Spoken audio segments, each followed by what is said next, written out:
Before beginning the story, I'd like to say a big thank you for visiting my new channel.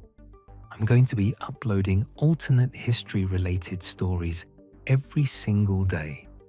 If that sounds good, be sure to leave a like and don't forget to subscribe. It means a whole lot when just getting started. I hope you enjoy the story. I see the ground from above for a living. That's the job stated plainly. The version I give when someone asks at a dinner party, and I don't want to spend 20 minutes on it. I fly survey drones and light aircraft over remote terrain, and I generate high-resolution data for clients who want to know what's in the ground before they commit money to finding out the hard way. Topographic mapping, subsurface imaging, photographic coverage at resolutions that let you count the rocks.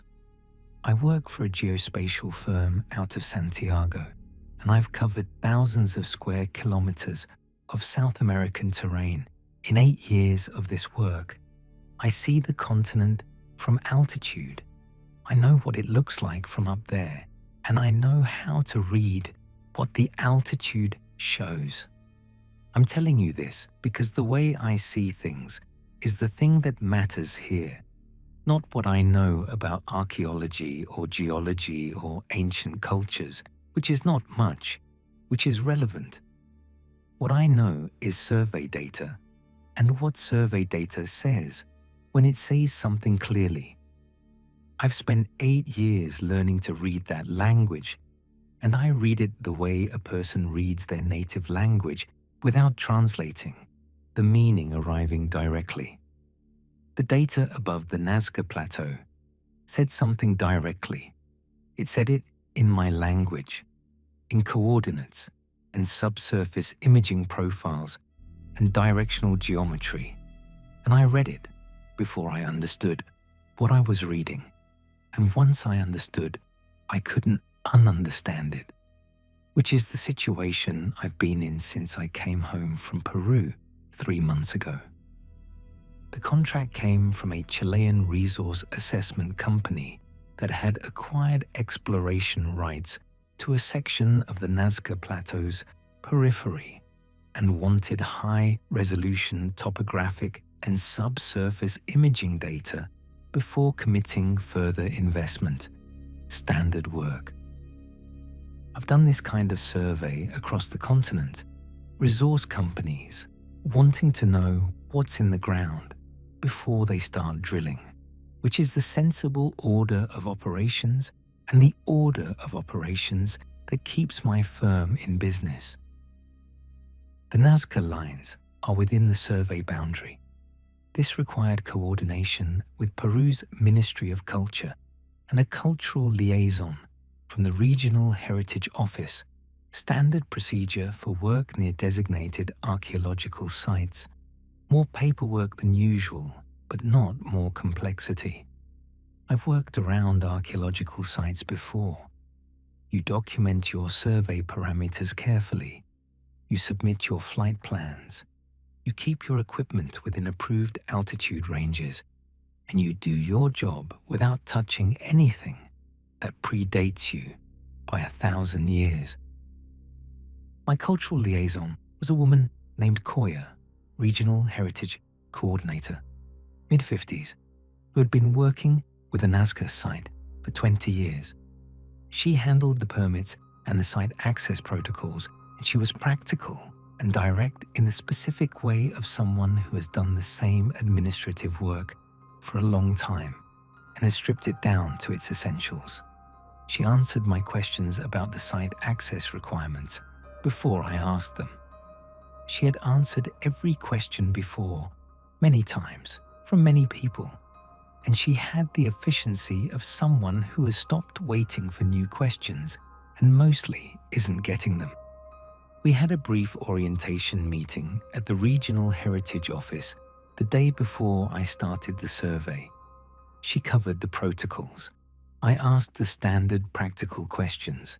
Before I left, she said, without particular emphasis, that if my survey data showed anything unusual, in the subsurface imaging, she would like to see it. I said sure. I assumed she was thinking about unregistered archaeological features, buried structures that occasionally show up in subsurface data near known sites. I did not understand what she was expecting. The survey ran 3 days, standard grid coverage, the drone handling the topographic pass at low altitude, and the light aircraft running the subsurface imaging at the contracted altitude range. I process topographic data first because it comes in cleaner and faster, and because it gives me the reference frame I need before I layer anything on top of it.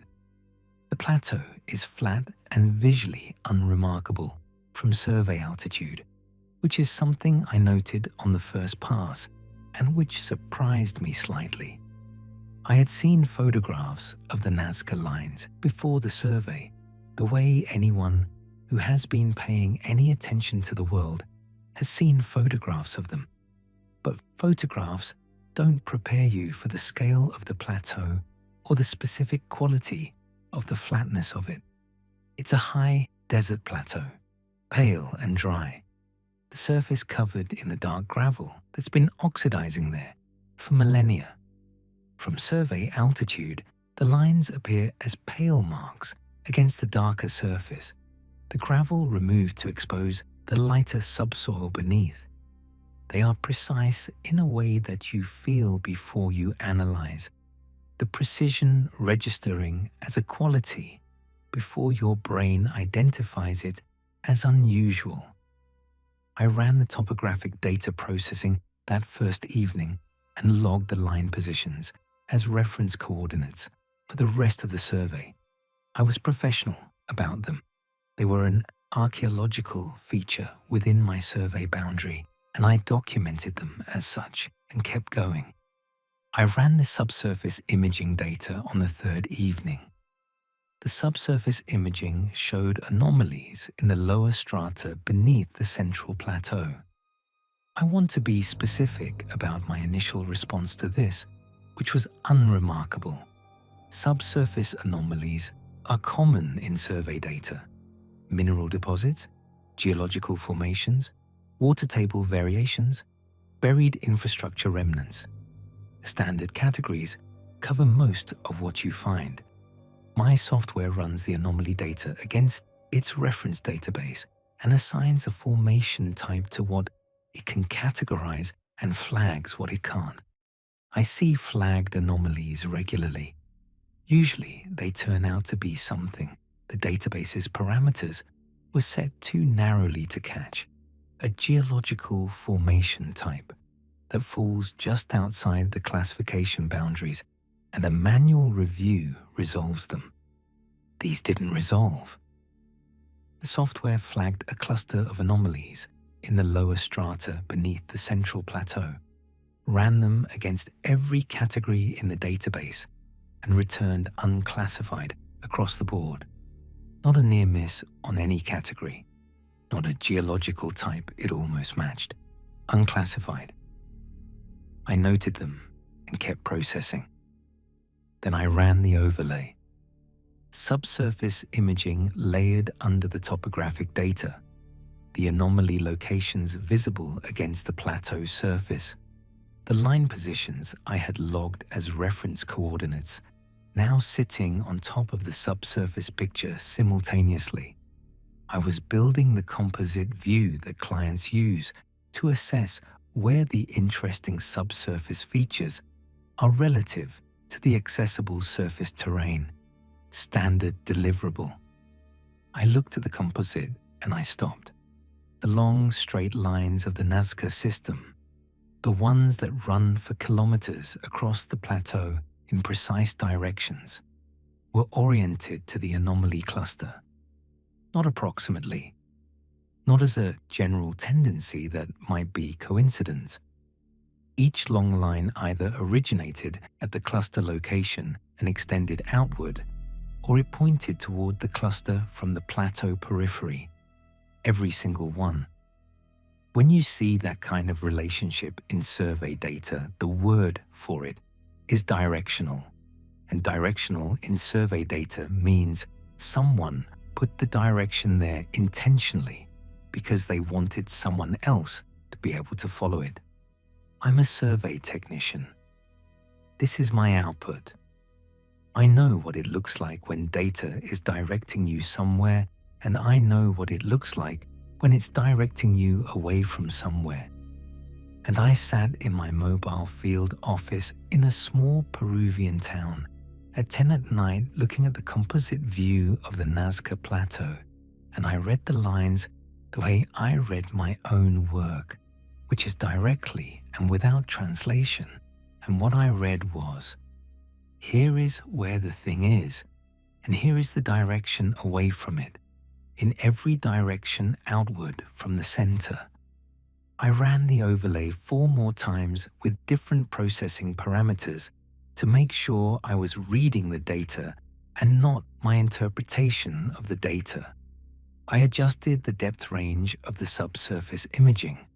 I checked my topographic reference coordinates against the published GPS positions of the lines to confirm my drone survey had positioned them accurately. I ran every verification check I could run. The geometry held.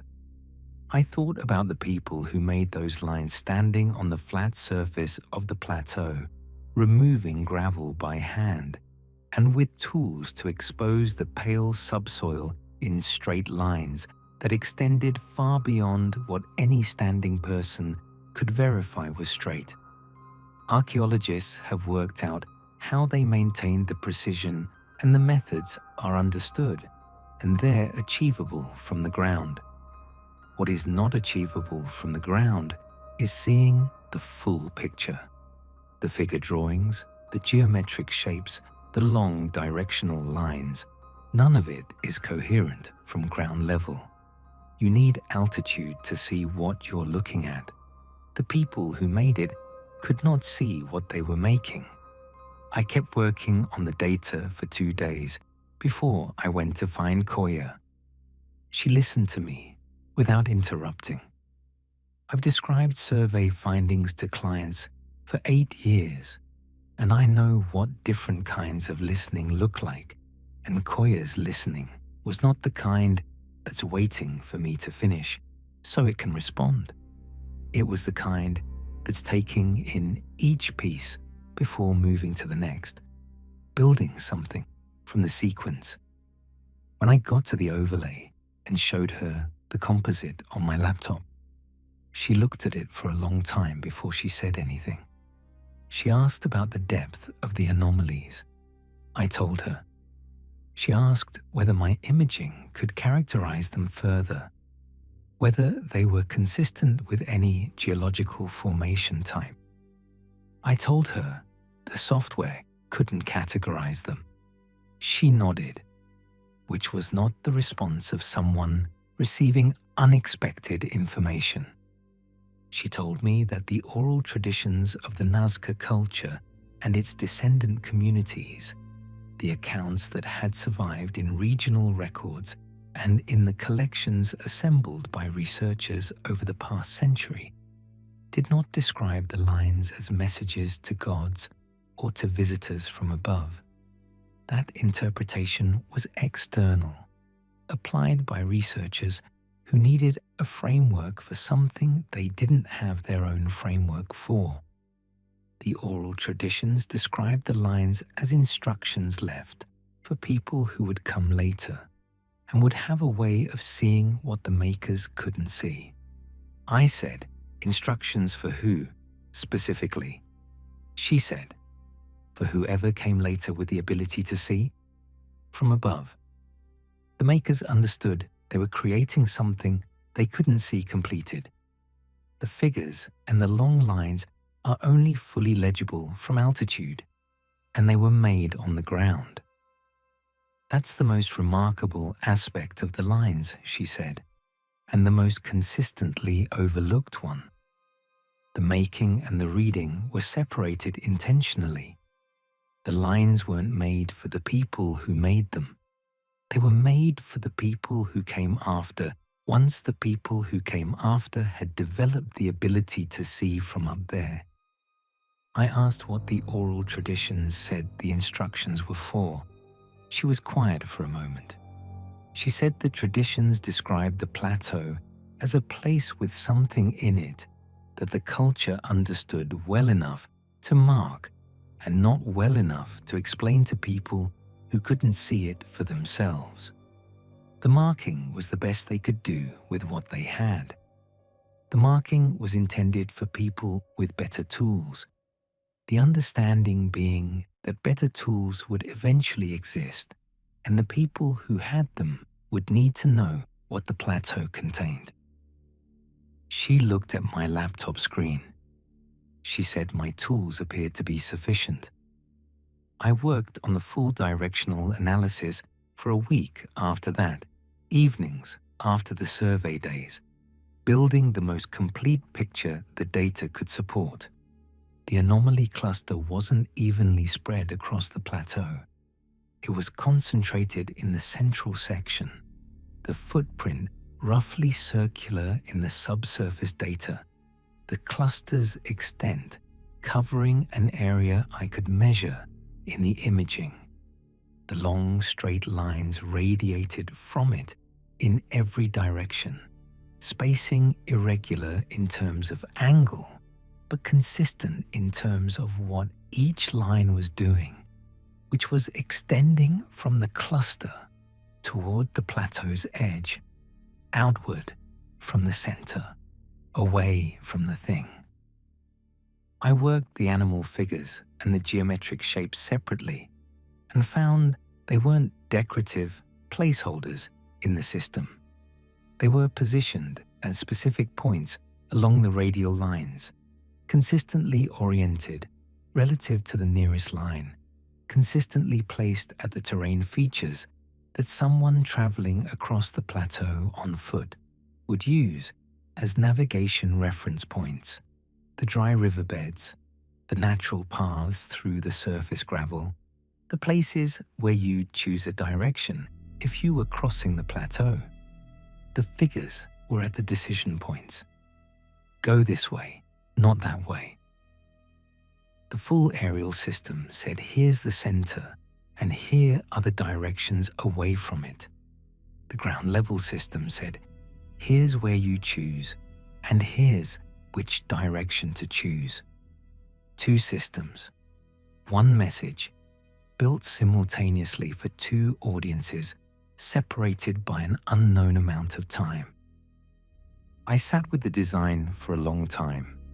Someone on that plateau, at some point in the culture's history, understood that the information they had about the ground below them needed to outlast them by a long margin, long enough to reach people with capabilities the culture didn't have. And they understood that the way to build information for that kind of longevity was to build it at a scale that time couldn't easily erase and in a format that didn't depend on any particular cultural knowledge to decode. You don't need to speak the language or know the culture or have any prior context about the site. You need altitude and the ability to see straight lines pointing in consistent directions. That's the whole requirement. They didn't know what altitude would look like in the future. They built it to be readable from above generally, from whatever vantage point future people could achieve. They designed it to reach forward across whatever gap existed between the making and the reading. I sent the subsurface anomaly data to Dr. Inez, a geologist I've worked with for years on mining surveys across Chile and Peru, without telling her where it was from. I asked her to characterize the formation type. She called 4 days later. She said she didn't know what she was looking at. Not a mineral deposit, not a geological formation, not an aquifer, not anything she could identify from the profile alone. The data had characteristics she hadn't seen in combination before. and she'd been doing subsurface characterization work for 22 years. She asked where the data was from. I told her. She was quiet for a moment. She said, "That explains the lines." She said it in the tone of someone who just had an answer slot filled in a way that opens a larger question. I recognized the tone because I'd been using it myself for a week. I drove out to the central cluster location on the 12th day. There was no professional requirement for it. The survey was aerial, and the data was in, and I was in the analysis phase, which is laptop work. I went because I'm a person who finishes things, and because the ground visit was the one piece of information the survey couldn't give me, which was what it was like to stand there. It was like nothing. I want to be precise about this because the nothing matters. The surface of the Nazca plateau above the central cluster is the same pale gravel as everywhere else on the plateau. Flat, dry, unremarkable. No visual difference from the surrounding terrain. No physical sensation that separates this spot from any other spot in the plateau's expanse. I stood on the ground above the anomaly cluster, and I felt nothing unusual, and I saw nothing unusual, and the ground was just the ground. I looked at the nearest line. It ran past me approximately 30 meters to my left, precise and pale against the darker surface, extending to the plateau's edge in both directions. I knew from my survey data that this line originated at the cluster below where I was standing and extended outward. I was at the origin point. I was standing at the center of the system, above the thing the system was built to mark. Looking down the line it had drawn to point away from me, I thought about the person who made that line, standing on this ground, moving along this direction, removing gravel to expose the subsoil, working toward the edge of the plateau in a straight line they maintained through method and care, without being able to verify from their position that it was straight, working with the knowledge that the line would be readable from above and that they would never read it from above. And that was fine because the reading wasn't for them. That's the thing I keep coming back to, the not for them of it. The person who originated the idea, who understood what they were building and why and for whom, had to sit with the fact that the message would arrive long after they were gone and that they would never know if it arrived at all. They sent it anyway, because sending it was the right thing to do with what they knew. I drove back to town and looked at the subsurface data one more time and then went to find Koya. I showed her everything: the directional analysis, the anomaly data, Dr. Inez's assessment, the dual-scale interpretation, the ground-level navigation system, and the aerial overview functioning simultaneously. I laid it out in sequence the way I'd lay out a survey report, each element in order. She asked good questions, and I answered them. Depth of the anomalies, extent of the cluster footprint, consistency of the directional orientation across all the long lines. She took the information in the same way she'd taken the initial overlay, building something from the sequence, assessing it against something she already held. When I finished, she was quiet for a while.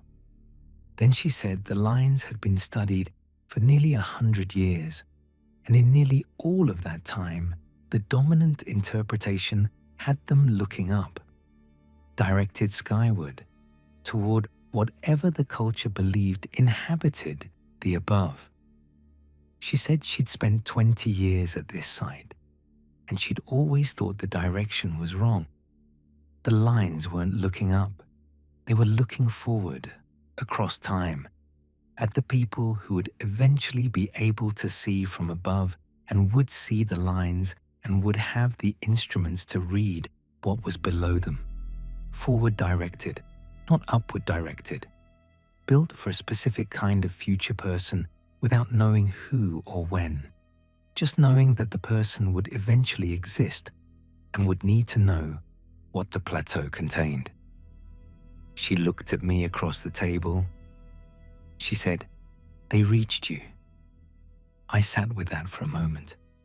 2,000 years approximately, the age of the lines. 2,000 years of waiting on the plateau in the Peruvian desert for the person with the altitude and the instruments. And here I was, survey technician from Santiago with a drone and a subsurface imaging rig, reading a message that had been sitting there since before my civilization existed. I'm not a person who is easily moved by the weight of history. I work with terrain. I think in coordinates.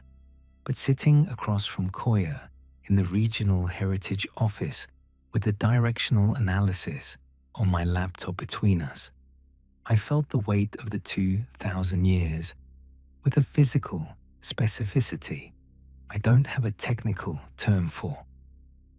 My survey report to the Chilean resource company is accurate. I want to be clear about that. The topographic data is complete. The subsurface imaging data is included with full documentation, and the anomalies in the central cluster are noted as unclassified subsurface features pending further geological analysis. That's the accurate and honest description of what my software returned. Nothing in the report is false. The directional analysis is not in the report. The contracted scope was resource assessment, not archaeological interpretation, which is a real distinction and not one I invented to justify an omission. A resource assessment report does not include my interpretation of the relationship between the surface archaeology and the subsurface features. That's outside the scope.